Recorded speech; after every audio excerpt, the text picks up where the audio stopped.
Em uma pequena e tranquila cidade suíça, aninhada entre lagos e montanhas, fica a sede de um império. Um império que não comanda exércitos, mas que está presente nas cozinhas de quase todos os lares do planeta. Nestlé. O nome evoca imagens de chocolate, café e bem-estar. Mas por trás dessa fachada de nutrição e saúde, esconde-se uma história muito mais sombria. Uma história de poder, ganância e controvérsia, que transformou um gigante da alimentação em uma das corporações mais odiadas do mundo. Como uma empresa com uma receita anual de mais de 90 bilhões de dólares, maior que o PIB de muitos países, se tornou sinônimo de escândalos que vão do trabalho infantil à privatização do recurso mais essencial à vida. Esta é a história da queda da Nestlé, o império de comida que o mundo começou a odiar. Tudo começou com uma intenção nobre. Em 1867, um farmacêutico alemão chamado Henri Nestlé desenvolveu uma fórmula infantil para salvar a vida de um bebê prematuro que não conseguia ser amamentado. Seu produto, Farine Lactée, foi um sucesso instantâneo, e a empresa que levava seu nome nasceu com a missão de nutrir. Durante o século seguinte, a Nestlé cresceu exponencialmente através de fusões e aquisições, comprando marcas icônicas como Maggi, Nescafé e Kit Kat. Ela se tornou um colosso, um pilar da economia global, prometendo Good Food, Good Life. A empresa parecia invencível, um exemplo de sucesso capitalista. Mas nas sombras desse crescimento implacável, as sementes da desconfiança estavam sendo plantadas. A busca incessante por lucro começou a colidir com a ética, e o mundo estava prestes a descobrir o verdadeiro custo do império Nestlé. A primeira grande fratura na imagem pública da Nestlé ocorreu nos anos 70. A empresa iniciou uma campanha de marketing agressiva para seu leite em pó para bebês em países em desenvolvimento na África, Ásia e América Latina. Vendedores vestidos como enfermeiras distribuíam amostras grátis em maternidades, convencendo as mães de que a fórmula era uma alternativa moderna e científica ao leite materno.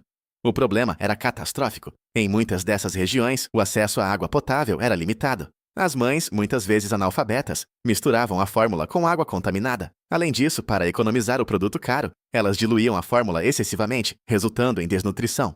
O resultado foi uma tragédia de escala global, um aumento alarmante nas taxas de mortalidade infantil. A Nestlé não estava vendendo saúde, estava vendendo uma sentença de morte. A reação foi imediata e feroz. Ativistas de todo o mundo se uniram, lançando uma campanha com um slogan devastador: Nestlé kills babies. Nestlé mata bebês. O boicote aos produtos da Nestlé, iniciado em 1977, se tornou um dos maiores e mais longos boicotes corporativos da história. A empresa inicialmente negou qualquer responsabilidade, culpando as condições locais e a falta de educação das mães. Mas a pressão era imensa. Documentários, artigos e protestos expuseram as táticas de marketing predatórias da empresa. A controvérsia forçou a Organização Mundial da Saúde a intervir, criando um código internacional para a comercialização de substitutos do leite materno em 1981. A Nestlé acabou cedendo à pressão e concordou em seguir o código, mas o dano à sua reputação foi profundo e permanente. A imagem de empresa cuidadosa havia sido estilhaçada para sempre. Para muitos, o escândalo do leite em pó foi o pecado original da Nestlé, uma prova de que a empresa colocava o lucro acima da vida humana. Ele estabeleceu um padrão de comportamento que se repetiria em outras áreas nas décadas seguintes. A empresa aprendeu uma lição, mas talvez não a que os ativistas esperavam. Em vez de uma reforma ética fundamental, a Nestlé parece ter aprendido a gerenciar melhor as crises de relações públicas, a aprimorar sua linguagem corporativa e a criar fundações e iniciativas para projetar uma imagem de responsabilidade. No entanto, enquanto publicamente se comprometia com o bem-estar, nos bastidores, sua expansão para controlar recursos vitais continuava. A batalha pelo leite materno havia terminado, mas uma nova guerra estava prestes a começar, desta vez pelo controle do recurso mais precioso do planeta, a água. No início dos anos 2000, a Nestlé viu uma oportunidade de ouro no mercado de água engarrafada. Com marcas como Pure Life, Perrier e Essim Pellegrino, a empresa se tornou a maior produtora de água engarrafada do mundo. A estratégia era simples: encontrar fontes de água pura, geralmente em comunidades rurais ou vulneráveis, obter licenças de extração a custos irrisórios, e depois vender essa mesma água em garrafas plásticas por um preço milhares de vezes maior. A lógica de negócios era impecável. A lógica ética, no entanto, era um desastre. A empresa começou a ser acusada de esgotar aquíferos locais, deixando comunidades e ecossistemas com escassez de água, tudo em nome do lucro. A água, um recurso que a maioria das pessoas considera um direito humano básico, estava sendo privatizada e comoditizada em uma escala sem precedentes. A controvérsia explodiu quando um vídeo de 2005 veio à tona, mostrando o então CEO da Nestlé, Peter Brabeck-Letmathe, afirmando que a visão de que a água é um direito humano é extrema. Ele sugeriu que a água deveria ter um valor de mercado e ser gerenciada por empresas. Embora a Nestlé tenha tentado contextualizar a declaração, a mensagem que o mundo ouviu foi clara. O líder da maior empresa de alimentos do mundo não acreditava que a água era um direito fundamental. Essa declaração se tornou um grito de guerra para os opositores da empresa. De comunidades no Paquistão, onde moradores locais viram seus poços secarem após a chegada de uma fábrica da Nestlé, a cidades no estado do Maine, nos Estados Unidos, onde a empresa travou batalhas legais para extrair milhões de litros de água, a Nestlé se tornou o rosto da ganância corporativa pela água. Um dos casos mais emblemáticos ocorreu em Freiburg, uma pequena cidade no Maine. Por anos, a Nestlé Waters extraiu água da região, pagando quase nada por ela e obtendo lucros enormes. Os moradores locais protestaram, argumentando que a extração em massa estava prejudicando o ecossistema e seu próprio abastecimento de água. A Nestlé respondeu com um exército de advogados e lobistas, superando a pequena comunidade em recursos. Casos semelhantes se repetiram em todo o mundo, do Brasil à Califórnia. O padrão era consistente. A Nestlé chegava, prometia empregos e desenvolvimento, extraía um recurso público valioso por quase nada e deixava para trás um rastro de problemas ambientais e sociais. O império que começou vendendo fórmula para bebês, agora estava sendo acusado de roubar a água debaixo dos pés das pessoas. A ironia era dolorosa. A mesma empresa que foi acusada de causar doenças ao promover sua fórmula para ser misturada com água contaminada, agora lucrava, vendendo água limpa de volta para o mundo, muitas vezes extraída de comunidades que agora enfrentavam escassez. Além da questão da extração, havia o problema do plástico. A produção massiva de água engarrafada contribuiu enormemente para a crise global de poluição por plásticos, com bilhões de garrafas acabando em aterros sanitários e oceanos. A Nestlé, ciente da crescente preocupação pública, lançou iniciativas de reciclagem e promessas de embalagens sustentáveis. No entanto, para os críticos, essas eram apenas táticas de greenwashing, uma cortina de fumaça para distrair da questão central. O modelo de negócios de extrair um bem comum para lucro privado era, em sua essência, insustentável e antiético. Se as controvérsias sobre o leite em pó e a água mancharam a reputação da Nestlé, o que foi revelado sobre sua cadeia de suprimentos de chocolate a mergulhou em um dos pântanos éticos mais sombrios do mundo corporativo: o trabalho infantil e a escravidão. A maior parte do cacau do mundo vem da África Ocidental, principalmente da Costa do Marfim e de Gana. Durante anos, investigações jornalísticas e de ONGs expuseram uma realidade brutal. Centenas de milhares de crianças trabalhavam em condições perigosas nas plantações de cacau, muitas delas vítimas de tráfico humano e forçadas a trabalhar sem pagamento. Essas crianças, algumas com apenas 5 anos de idade, usavam facões afiados, eram expostas a pesticidas tóxicos e trabalhavam longas horas em vez de frequentar a escola. E o cacau que colhiam acabava em produtos amados por milhões, como o Kit Kat. A Nestlé, como uma das maiores compradoras de cacau do mundo, estava diretamente implicada. Em 2001, a empresa, junto com outras gigantes do chocolate, assinou o protocolo Harkin-Engel, um acordo internacional voluntário para acabar com as piores formas de trabalho infantil na indústria do cacau, até 2005. O prazo passou. Foi estendido para 2008, depois para 2010, e depois para 2020 e 10, e depois para 2020. Cada prazo foi descumprido. A empresa lançou seus próprios programas, como o Nestlé Cocoa Plan, prometendo monitorar fazendas e construir escolas. No entanto, relatórios independentes continuaram a encontrar trabalho infantil generalizado em sua cadeia de suprimentos. A verdade incômoda era que o modelo de negócios da indústria de chocolate dependia de manter os preços do cacau baixos, o que, por sua vez, incentivava os agricultores empobrecidos a usar mão de obra infantil barata ou gratuita. A situação levou a processos judiciais históricos. Em um caso marcante, um grupo de ex-trabalhadores infantis do Mali, que foram traficados para a Costa do Marfim para trabalhar em plantações de cacau, processou a Nestlé nos Estados Unidos. Eles alegaram que a empresa sabia sobre o trabalho escravo em sua cadeia de suprimentos e se beneficiou dele. O caso arrastou-se pelos tribunais por anos, com a Nestlé argumentando que não poderia ser responsabilizada por violações de direitos humanos cometidas por seus fornecedores em outro país.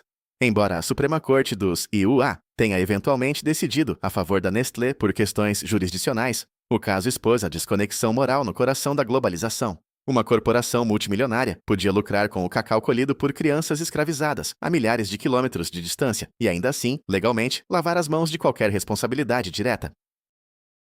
A saga do cacau não foi a única mancha ambiental e de direitos humanos na cadeia de suprimentos da Nestlé. Outro ingrediente onipresente em seus produtos, o óleo de palma, tornou-se o centro de uma nova tempestade.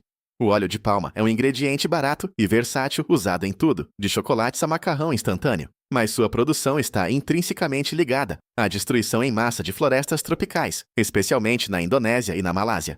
Essas florestas são o habitat de espécies ameaçadas de extinção, como os orangotangos, e seu desmatamento libera enormes quantidades de carbono na atmosfera, acelerando as mudanças climáticas. A Nestlé, como uma das maiores consumidoras de óleo de palma do mundo, foi diretamente implicada nesta destruição. A empresa alegava usar fontes sustentáveis, mas a realidade no terreno era muito diferente. Em 2010, a organização ambientalista Greenpeace lançou uma campanha de vídeo viral brilhante e chocante. O vídeo parodiava o famoso slogan do Kit Kat, Have a Break. Nele, um funcionário de escritório abre um Kit Kat e, em vez de uma barra de chocolate, morde um dedo de orangotango ensanguentado. A mensagem era brutalmente clara. Consumir produtos da Nestlé era contribuir para a destruição do habitat dos orangotangos. O vídeo se espalhou como fogo pela internet, e a resposta inicial da Nestlé foi um desastre de relações públicas. A empresa tentou remover o vídeo das redes sociais, censurando comentários em sua própria página do Facebook. A reação negativa foi tão intensa que a Nestlé foi forçada a recuar e, finalmente, a agir. A empresa cancelou seus contratos com seu principal fornecedor indonésio de óleo de palma e se comprometeu a usar apenas óleo de palma que não estivesse ligado ao desmatamento.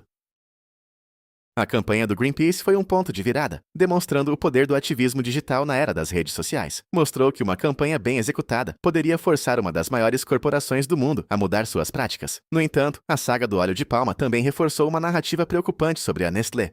A empresa parecia agir de forma significativa apenas quando sua imagem e seus lucros eram ameaçados por uma crise de relações públicas. Não era uma questão de liderança ética proativa, mas de controle de danos reativo. A promessa de um óleo de palma, livre de desmatamento, era um passo na direção certa, mas, como no caso do cacau, a complexidade das cadeias de suprimentos globais tornava a fiscalização e a garantia de 100% de conformidade um desafio monumental. O império da Nestlé era tão vasto que parecia incapaz, ou talvez relutante, em policiar a si mesmo.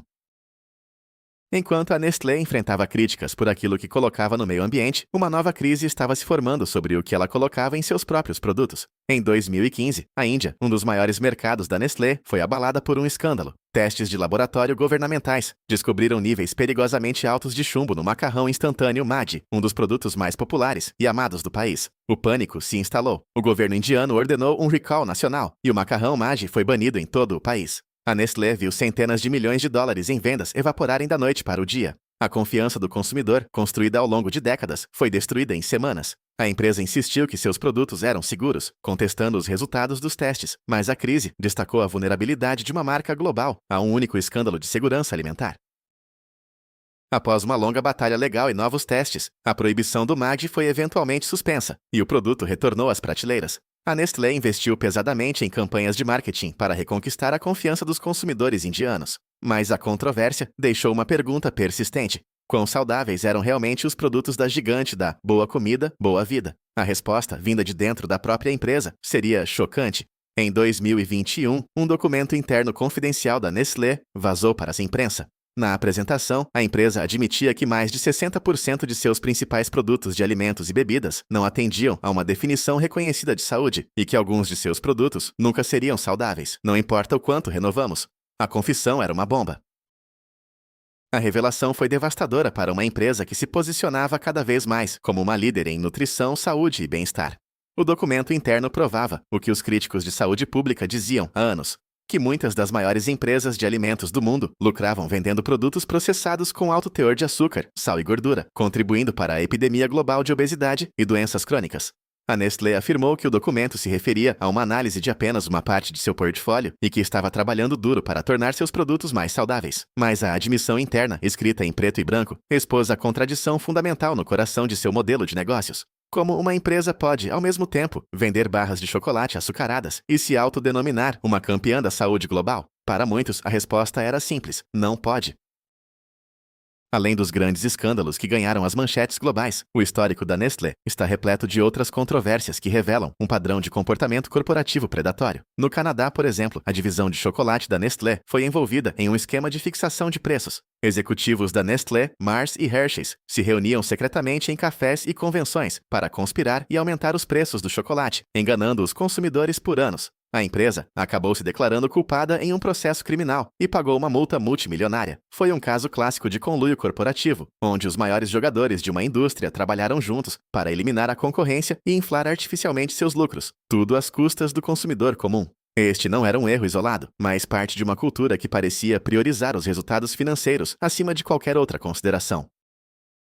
Talvez um dos exemplos mais bizarros do comportamento da Nestlé tenha ocorrido em sua própria terra natal, a Suíça. No início dos anos 2000, a empresa foi acusada de contratar espiões para se infiltrar em um grupo de ativistas que estava preparando um livro crítico sobre a Nestlé. Uma agente de segurança se passou por uma simpatizante da causa, participou de reuniões e vazou informações de volta para a empresa. Quando o esquema de espionagem foi descoberto, causou um escândalo. A Nestlé foi levada ao tribunal e forçada a pagar uma indenização aos ativistas. O incidente pintou um retrato de uma corporação paranoica e disposta a usar táticas de espionagem dignas da Guerra Fria contra seus próprios cidadãos críticos. Era mais uma evidência de que, por trás da imagem pública amigável, operava uma máquina corporativa implacável, disposta a fazer o que fosse necessário para proteger seus interesses e silenciar a dissidência. A soma de todas essas controvérsias, do leite em pó à água, do trabalho infantil ao óleo de palma, da fixação de preços à espionagem, criou um efeito cumulativo devastador. Na era da internet e das redes sociais, as histórias sobre os delitos da Nestlé não desapareciam mais. Elas viviam online, facilmente acessíveis a qualquer pessoa com uma conexão à internet. O hashtag #BoycottNestle se tornou uma presença constante nas redes sociais. Um ponto de encontro digital para ativistas, consumidores conscientes e pessoas simplesmente indignadas com o comportamento da empresa. Cada novo escândalo não era visto como um evento isolado, mas como mais um capítulo na longa e sombria história da corporação. A reputação da Nestlé tornou-se tóxica. Ela se tornou o arquétipo do vilão corporativo para uma nova geração. O ódio direcionado à Nestlé é, em muitos aspectos, um microcosmo da crescente desconfiança pública em relação ao capitalismo global e às corporações multinacionais. A empresa se tornou um para-raios para a raiva sobre a desigualdade de poder entre corporações gigantes e cidadãos comuns, sobre a exploração de recursos naturais para lucro privado e sobre a aparente falta de responsabilidade por violações de direitos humanos em cadeias de suprimentos complexas. A Nestlé argumenta que mudou, que investiu bilhões em sustentabilidade, em transparência e em práticas éticas. Mas para milhões de pessoas ao redor do mundo, as cicatrizes do passado são muito profundas. O império que Henri Nestlé construiu com a nobre missão de salvar uma criança tornou-se, aos olhos de muitos, um monstro que prioriza o lucro acima das pessoas e do planeta. Então, o que a saga da Nestlé nos ensina? Ela nos mostra a perigosa desconexão que pode surgir em um sistema capitalista global, onde as decisões tomadas em uma sala de reuniões na Suíça podem ter consequências de vida ou morte em uma vila na África. A história da Nestlé é a história de um paradoxo. Uma empresa que, sem dúvida, fornece alimentos e empregos para milhões, mas cujo legado está indelevelmente manchado por acusações de exploração. A questão não é se a Nestlé é inerentemente má, mas se um sistema que permite que uma única entidade acumule tanto poder sem uma responsabilidade correspondente é sustentável. O futuro da Nestlé dependerá de sua capacidade de provar, através de ações e não apenas de palavras, que realmente mudou. Mas a verdadeira questão é maior do que uma única empresa. É se nós, como sociedade global, estamos dispostos a exigir um novo padrão de conduta para os impérios corporativos que moldam nosso mundo. Qual escândalo da Nestlé te chocou mais? E você acredita que uma corporação desse tamanho pode realmente se redimir? Deixe sua opinião nos comentários.